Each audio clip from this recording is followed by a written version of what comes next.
Please subscribe to our YouTube channel and press the bell icon for the latest updates. Hello everyone, welcome to the Mandeep Kaur Sidhu Show.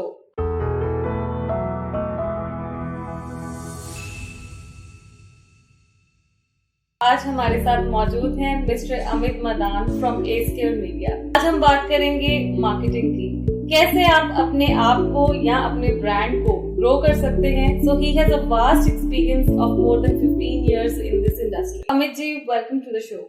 Thank you.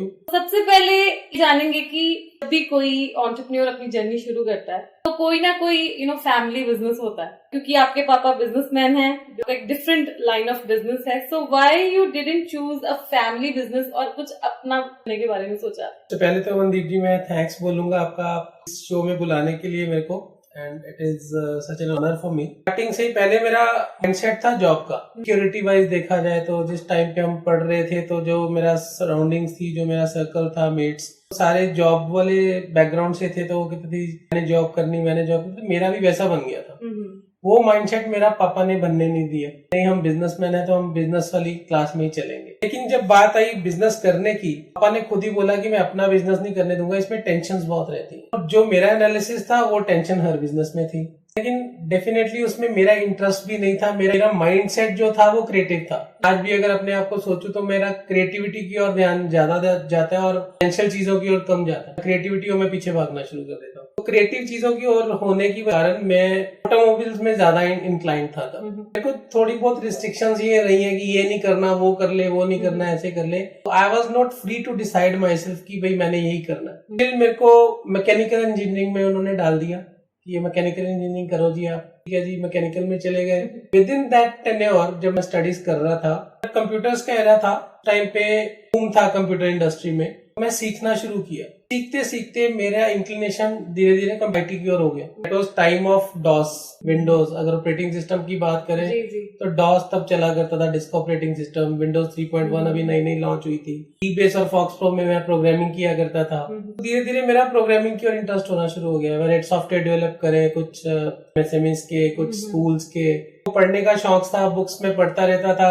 Hardware की books पढ़नी शुरू कर दी। Computers क्योंकि एक नई technology थी, तब मैं हार्डवेयर की ओर चलना शुरू हो गया। धीरे धीरे मेरा बिजनेस बन गया हार्डवेयर का, कंप्यूटर आईटी। स्टार्ट आपने हार्डवेयर बिजनेस से किया? स्टार्ट मेरा जो था वो एक पार्ट टाइम जॉब से था। वैसे अगर मैं करियर की बात करूं तो that was from a part time job. याद है 650 रुपए की जॉब मैंने की थी और मैं एक लोकल डिस्काउंट कार्ड बेचता था। सेल्स में था मैं। लेकिन उसके बाद जैसे मैं कंप्यूटर्स में आया तो मेरा जो बेसिक बिजनेस था, तो मेरा actual starting of the career was IT only. IT से स्टार्ट हुआ तो करियर मेरा धीरे धीरे फिर आईटी की ओर ही चलता गया। जैसे ही मैं वहां से मैकेनिकल से फ्री हुआ, इंजीनियरिंग से अपनी, तो मेरी जो अपनी इनकम थी वो इतनी हो चुकी थी कि जितने सारे एक्सपेक्ट करते कि काश हम जॉब करेंगे, इस कंपनी में करेंगे, फिर हमें वहां से प्रमोशन मिलेगी, बड़ी होएगी जॉब, सैलरी पैकेज बढ़ेगा, तो वो जहाँ पे उनका एंड होता था वो मैं ऑलरेडी कर रहा था इसमें। फिर जैसे मैं फ्री हुआ स्टडीज से, मैंने बिजनेस भी यही वाला अडॉप्ट कर लिया। फिर बिजनेस में उधर नहीं गया तो इधर चला गया। तो ये कंप्यूटर्स रहा, हार्डवेयर रहा, आपका इंटरेस्ट रहा, कहीं ना कहीं कोडिंग में भी इंटरेस्ट रहा।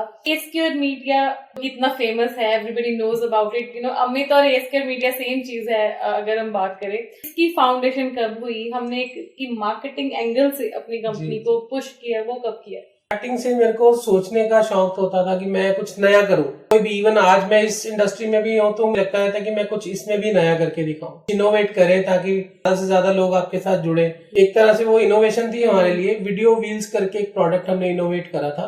तब उस टाइम पे वीडियो एडवर्टीजमेंट का आउटडोर में जोर नहीं था, कोई मतलब थी नहीं। हमने एक कॉन्सेप्ट लॉन्च किया था, वीडियो वैन बनाई थी हमने, मोबाइल वैन ली और उसमें हमने एक प्रोजेक्टर लगा के वीडियो वैन बना दी उसको। उसका नाम हमने रखा था वीडियो व्हील्स। साथ ही साथ हमने एलईडी स्क्रीन, जो कि आजकल बड़ी कॉमन हो चुकी है, जिसको हम टीवीज भी एज टीवी भी यूज कर रहे हैं अपने। एलईडी स्क्रीन का कॉन्सेप्ट अभी लॉन्च हुआ था। एलईडी भी नहीं थी, रादर उसको प्लाज्मा टीवी बोलते थे तब। तो we used to use that plasma TV over some public places, like railway station पे हमने अपना फर्स्ट प्लाज्मा टीवी लगाया था। And I connected my venture, जो मेरा आईटी था, उसको मैंने एडवर्टीजमेंट के साथ कनेक्ट कर लिया था। हमने वो एडवर्टीजमेंट स्क्रीन लगाई और उसको उस टाइम पे नेटवर्किंग बहुत कम हुआ करती थी, रेयर थी नेटवर्किंग। तो हमने उसको वाया वायरलेस नेटवर्क जोड़ा हुआ था, क्योंकि इंटरनेट ऐसा नहीं था तब, लाइन तो थी नहीं कोई। तो डायल अप नेटवर्क से ये चीजें करना वो एक तरह से बहुत बड़ा चैलेंज रहता था सबके लिए।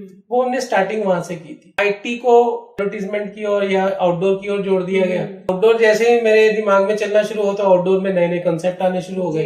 तो आईटी पीछे रह गई और आउटडोर आगे आना शुरू हो गया। आउटडोर से मैं मार्केटिंग में आ गया। वक्त के साथ अमित जी का जो इंटरेस्ट है वो मार्केटिंग में हो गया and he is a marketing expert. अगर आपका कोई भी ब्रांड है या आप इंडिविजुअली सोच रहे हैं तो you can always get in touch with him. हम भी डिस्कशंस करते रहते हैं। अगर हम बात करें कि एस्क्योर मीडिया की, तो आपकी पूरी जर्नी में अब तक क्या प्रोडक्ट सर्विसेज रहे हैं? अगर आपकी एक्सपर्टीज की बात करें, स्पेशलिटी की बात करें, तो क्या आपको लगता है कि इसने आपको क्या दिया है? सोचे हमें जिससे ये चीज का हम कंसल्टिंग कर सकते हैं तो वो क्या है? तो मैं एस्क्योर में जब आया था, इट वाज समवेयर अराउंड 2005 में हमने वेंचर स्टार्ट किया था फ्रॉम सम अदर नेम। नाम हमने एस्क्योर दिया 2008 में। 2005 में ये नैक एंड टेनेट्स के नाम से हमारा एक बिजनेस फर्म चलता था, जो पार्टनरशिप था किसी मेरे फ्रेंड के साथ ही था। समहाउ उस टाइम पे मेरा एक सेटबैक था 2004 में। मार्केट डेट्स थे मेरे कुछ आईटी इंडस्ट्री के। मेरी नेचर ऐसी है कि I am not a business mindset person. Nature ऐसी थी कि जो मेरा बिजनेस सेटअप हो रखा था पहले, पेमेंट्स में कभी मांगता नहीं था। यहाँ पे कल्चर ऐसा है इंडिया में कि जिससे पेमेंट ना मांगो, 3 महीने बाद वो सोचता है कि मेरा पेमेंट देने वाला ही नहीं है, अब क्या मेरा अब तो मारना payment. It was a hefty amount तब उस टाइम पे अगर बात करें तो ऐसी अमाउंट थी 2004 में कि अमित अगर 85 इयर्स तेरी एज हो तो क्या ये तो डेट पे ऑफ कर पाएगा या नहीं। मुझे याद है मैंने कैलकुलेट किया और पता चला कि नहीं, मैं तो 85 इयर्स के बाद भी अंडर दिस डेट रहूंगा। This was a time of quitting something, quitting out of my life only. तो मैंने सुसाइड करने का डिसाइड कर लिया कि नहीं भाई, ये तो जिंदगी खत्म है। लेकिन ये चीज मैं जरूर बोलूंगा सबके लिए, कई बार ऐसे डिसीजन लेने पड़ जाते हैं आपको जो कि पॉसिबल नहीं होते हैं लाइफ के लिए। तो मुझे भगवान ने ही बचाया बाद में। 10 सेकंड का एक टाइम था जिसमें ये सब कुछ हुआ कि मुझे याद है मैं हाथ में पकड़ के एक ऐसा डिसाइड कर चुका था कि बस जीवन लीला समाप्त कर। वो 10 सेकंड ऐसे थे जो आज भी मुझे प्रॉपर रील बन के सामने आ जाते कि क्या हुआ था तब। तब मेरे मम्मा मेरे सामने आए, मेरी फैमिली आई, मेरी सिस्टर की अभी शादी होनी थी उस टाइम पे।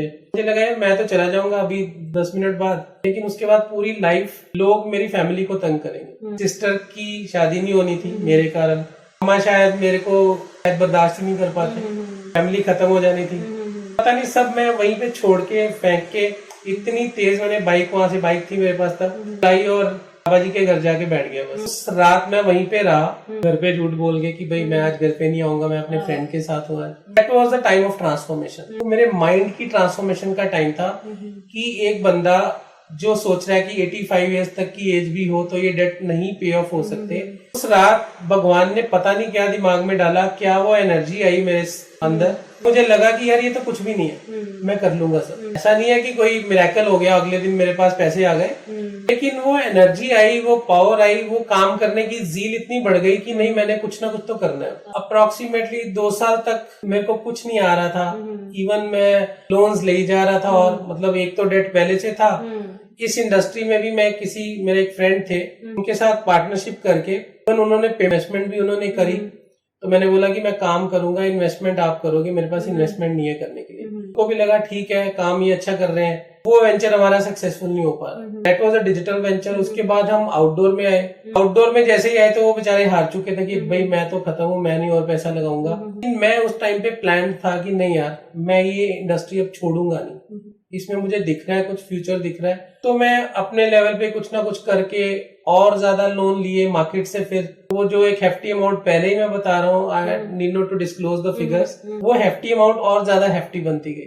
2008 में जो चेंजेस आए, लास्ट मेहनत करते करते मशरूम्स का काम भी किया इसमें, वैसे मशरूम फार्मिंग का। सुबह उठ के 3 बजे मैंने पहले जाना अपने फार्म पे, वहां से मशरूम कल्टीवेट करा के सारा सिस्टम जो भी मतलब था, मंडी जाना स्कूटर पे रख के, 5 बजे तक मंडी ओपन होती थी, मंडी में बेच के वापिस आना। तो ये भी फेलियर रहा हमारे लिए। उसके बाद इसी इंडस्ट्री में जुड़े रहे, आउटडोर इंडस्ट्री में। और 2008 में हमने एक इनोवेशन और की जिसको वी नेम्ड इट एज पोलिस मीडिया। हमने स्टार्ट किया था एस्क्योर का। एस्क्योर 2008 में हमने स्टार्ट किया Assure media from this venture only that we tied up with the commissioner of police in Amritsar है। इससे हमने ये बोला कि हम आपके बैरिकेड्स की रिस्पॉन्सिबिलिटी लेते हैं, इनको बनाएंगे भी फ्री ऑफ कॉस्ट, इसको मेंटेन भी करेंगे। तो वो हमने एक रिस्पॉन्सिबिलिटी ली उसको अच्छे वे से निभाया भी। 2 साल बाद ऐसा था कि हमारे पास क्लाइंट्स की लाइन लग गई थी। क्राउड्स हमने पहले बैरिकेड्स के रेट बहुत कम रखे, उसकी अमाउंट बहुत कम है क्योंकि एक्सपीरियंस नहीं था इस इंडस्ट्री का। तो वो तो हमारा 2 साल में ऐसा सिस्टम रहा कि हमारे पास और भी मीडिया आना शुरू हो गया, आउटडोर में होर्डिंग्स भी हमने लगा दिए। With in a tenure of 4 years हमने अपना सारा डेट्स पे ऑफ कर दिए। 50 अमाउंट में बता रहा हूँ, 85 years वाली, वो हमने विद इन 4 years पे ऑफ कर दिया। उसके बाद टाइम आ गया कि जब मैंने इस इंडस्ट्री को समझना शुरू किया, लोग कर क्या रहे हैं। यहाँ पे भेड़चाल चल रही थी कि इसने करा है ऐड तो मैं भी ऐड कर देता हूँ। It was a time of converting और diversifying the business from outdoor only to marketing. Major difference between outdoor and marketing is कि नॉर्मली लोग एडवर्टीजमेंट को या आउटडोर को एक ही सीढ़ी बना देते हैं।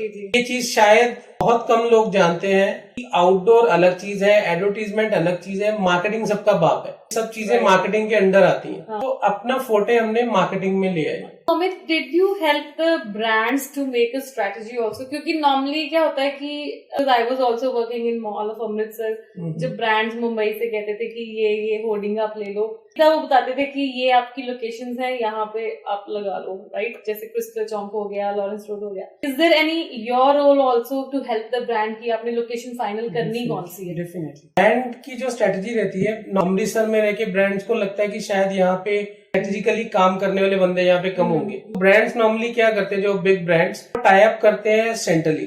अगर मुंबई में बैठे हैं या दिल्ली में बैठे हैं तो उनके पास वहां की एजेंसीज आती हैं। एजेंसीज के साथ टाई अप क्या रहता है कि हम जो भी करेंगे आपके साथ मिलके करेंगे, यू विल बी प्लानिंग और स्ट्रेटेजी। ये तो था डायरेक्ट टाई अप।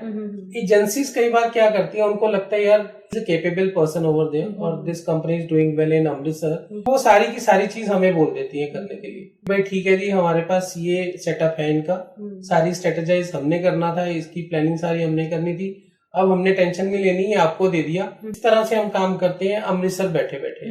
अदरवाइज कुछ डायरेक्ट कंपनीज भी हमारे कंटेक्ट, जैसे काया इज वन ऑफ देम, काया power limited, NIT is one of them. काफी ऐसे ब्रांड्स हैं जिनके साथ हम डायरेक्ट टाइड अप भी हैं।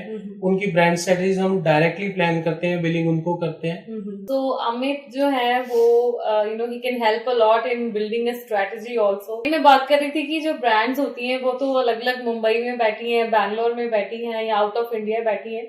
So definitely there is a say of the local agency also. कैसे उन्होंने स्ट्रेटजी बनानी है, कैसे प्लान करना है कि कौन सी लोकेशन उनके लिए बेस्ट रहेगी शहर में। एक जो सबसे इम्पोर्टेंट बात जो क्वेश्चन है वो है कि for the very first time, क्योंकि अमित जी का मीडिया में, आउटडोर मीडिया में और मार्केटिंग में बहुत अच्छा एक्सपोजर है, बहुत लंबे अरसे का एक्सपोजर है। It's a new concept which is going to come in the market कि franchising of the outdoor media. तो अमित जी उन एंटरप्रेन्योर में से है, मैं कह सकती हूँ कि जो जॉब क्रिएटर बनना चाहते हैं rather than just somebody is doing a job. So Amit ji, ये आपके माइंड में कैसे आया कि आउटडोर मीडिया जो है एज ए फ्रेंचाइजी आपने for the very first time launch करना है? कई बार ऐसी चीजें होती है कि आप जो काम कर रहे होते हो, आपको तो पता होता है कि मैं कमा रहा हूँ, पैसा आ रहा है, लेकिन एक अचीवमेंट जो टारगेट गोल होता है, जो आपने सोचा आता है बैक ऑफ योर माइंड, वो चीज अचीव नहीं हो पा रही होती। यहाँ पे कुछ ऐसा ही था कि पैसे की बात करें तो this industry is such hinting that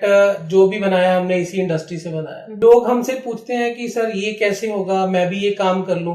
तो उन्हीं की चीजों को समझ के हमने अभी ऐसा किया कि why don't we create entrepreneurs. हम खुद एंटरप्रेन्योर हैं तो हम किसी की हेल्प क्यों नहीं कर सकते आगे। तो उससे हमारा बिजनेस भी ग्रो करेगा, साथ में हम अगले को भी ऊपर उठाएंगे। अभी सिंपली हम पैसे के लिए काम कर रहे थे, अभी हम क्या कर रहे हैं कि लोगों को साथ में सपोर्ट करें। जिनके काम नहीं है या जो फ्रेशर हैं, जिनको काम अभी मिल नहीं रहे, जिनको एम्प्लॉयमेंट ही नहीं मिल रही, उनको हम एक बड़े मिनिमल अमाउंट से, जो कि इतनी को अमाउंट एक बंदा वैसे ही सोचता है कि मैं अगर नौकरी भी करनी है तो इतनी को अमाउंट लगानी, इतनी अमाउंट से अगर हमने कुछ प्लान किया अभी कि फ्रेंचाइजी दे दे किसी को, हमारा सेटअप भी बना रहे और एक उसमें से पेटी अमाउंट हमें आती रहेगी साथ। तो इस सेटअप पे अभी हम वर्क कर रहे हैं। With in so will be executing this setup. जैसे टारगेट है कि with in next 1 year 100 employers create करने हैं विद इन दिस इंडस्ट्री, ताकि हमारा नेशन में भी एक कंट्रीब्यूशन रहे towards the growth of the nation. Continuously ऐसे ही एपिसोड्स आ रहे हैं सामने। एक तो मैंने बताया कि I have my own IT company and I am trying कि मैक्सिमम लोगों को एम्प्लॉयमेंट हम जनरेट करें, न्यू स्किल्स उनको सिखाएं। लास्ट एपिसोड में भी आपने देखा कि बॉर्न टू फ्लाई की हमने बात की थी। यहाँ पे एविएशन इंडस्ट्री के एक्सपर्ट्स आना चाहते हैं वो, और अब अमित जी से आज बात हो रही है एंड ही वांट्स कि आउटडोर मीडिया के एक्सपर्ट्स हों पंजाब के पास. So there are so many entrepreneurs, so many businessman की जो पूरा कोशिश अपनी जगह पे कर रहे हैं कि लोग जो हैं नया स्किल सीखें, नया बिजनेस करने का ढंग सीखें और वो अपने देश में ही कुछ ना कुछ करना चाहें. तो इट्स अ वंडरफुल आइडिया कि he is ready to share his knowledge, because हर कोई जो है वो अपनी नॉलेज शेयर करने के लिए वो तैयार नहीं होता. How this idea came to your mind कि बी योर ओन बॉस?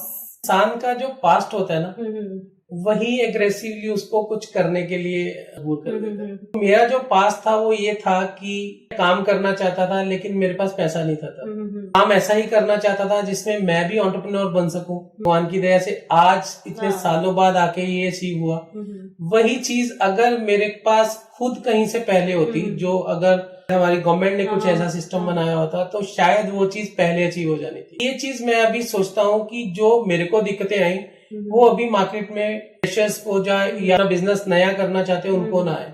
तो this was the basic idea कि हमने उस चीज को पकड़ा और अभी एंटरप्रेन्योर्स बनाने के लिए उठाया. सबका काम करने का फ्लेवर ही अलग है. या आपका जो इमीडिएट इंट्राप्रेन्योर्स भी होते हैं, so it's more basically like कि इंट्राप्रेन्योर्स जो आपके सिस्टम में ही बिजनेसमैन जो है कि बन रहे हैं. तो जैसे आपने अपनी स्टोरी भी शेयर की, काफी हिकअप्स आए, डाउनफॉल्स आए, फिर हम उठे और one of the known brand बन गए हम our region. What keeps you moving? जब इतना ज्यादा नेगेटिव भी हो जाता है, फिर से हम गिर जाते हैं, फिर उठना, ये तो एंटरप्रेन्योर की जर्नी है. ये तो मेरे साथ भी होता है ना.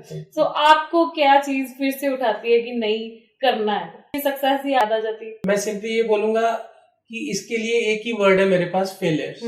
Failures are the stepping stones, जिनके ऊपर चढ़ चढ़ के, गिर के, फिर दोबारा चढ़ के आप सीखते हो. और वो चीज जो आपने सोची होती है करने के लिए, अगर फेलियर ना सामने आए तो मेरे नहीं ख्याल से वो अचीवमेंट कहलाएगी. फेलियर्स आपकी चीजों को और स्ट्रांग बना देते हैं. अगर मेरे पास भी, अगर मैं पिछली 10 सालों में या 15 सालों में अगर 7-8 ऐसी अचीवमेंट्स ली हैं, हासिल की हैं, तो उनके पीछे 7-8 से भी ज्यादा फेलियर्स भी साथ में रहे हैं, डबल होंगे शायद. हर बार कुछ नया सीखना अपने फेलियर से, फिर उससे बढ़िया ढंग से करना. बेसिकली ये एक इंस्पिरेशन है हमारे लिए, फेलियर्स हमारे. सो बहुत सारे ब्रांड्स हमें सुन रहे होंगे, बहुत सारे लोग हैं जो अपना अपना बिजनेस रन कर रहे होंगे. They must be listening. बहुत सारी वुमेन होंगी कि जो अपना घर में बिजनेस कर रही हैं, अपनी सिटी में कोई ना कोई बिजनेस कर रही है. So lot of people are there who are listening to you, कि जो अपना अपना बिजनेस कर रहे होंगे. अगर कोई 2 चीजों की बात मैं करूं कि इस चीज में आप द बेस्ट गाइडेंस उनको दे सकते हैं, तो वो क्या है? Marketing is a very big fort. It is an ocean. इसके अंडर बहुत सारे एलिमेंट्स हैं. Advertisement is one of them. Brother, advertisement में भी अगर बात करें तो outdoor is one of them.